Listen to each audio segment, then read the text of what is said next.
Bonjour, bienvenue sur LBI News. Direction l'Asie où des inondations d'une violence exceptionnelle frappent l'Indonésie, le Sri Lanka et plusieurs pays d'Asie du Sud-Est, avec un bilan humain déjà dramatique.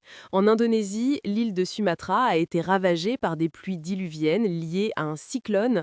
Les autorités parlent d'au moins 248 à plus de 300 morts selon les bilans, des dizaines de disparus et des dizaines de milliers de déplacés, avec des routes coupées, des villages engloutis et des ponts détruits. Au Sri Lanka, le cyclone Ditwa a déclenché des glissements de terrain meurtriers dans les régions de plantation de thé.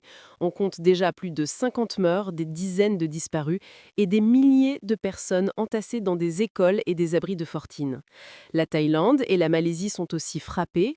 Au moins 145 morts en Thaïlande, plus de 3,5 millions de personnes affectées, des centaines de milliers de maisons inondées et des hauteurs d'eau parfois supérieures à 2 mètres, tandis que des dizaines de milliers de Malaisiens ont été évacués.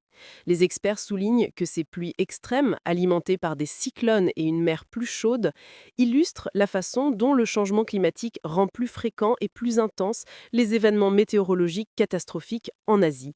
Derrière les chiffres, ce sont des familles qui perdent leur maison, leurs récoltes, parfois leurs proches, et qui se retrouvent sans rien en quelques heures, ce qui pose aussi la question des futurs réfugiés climatiques. Et vous, pensez-vous que la communauté internationale réagit à la hauteur de ces catastrophes climatiques à répétition en Asie ou que le monde regarde encore trop souvent ailleurs? Dites-le en commentaire, on vous lit sur LBI News.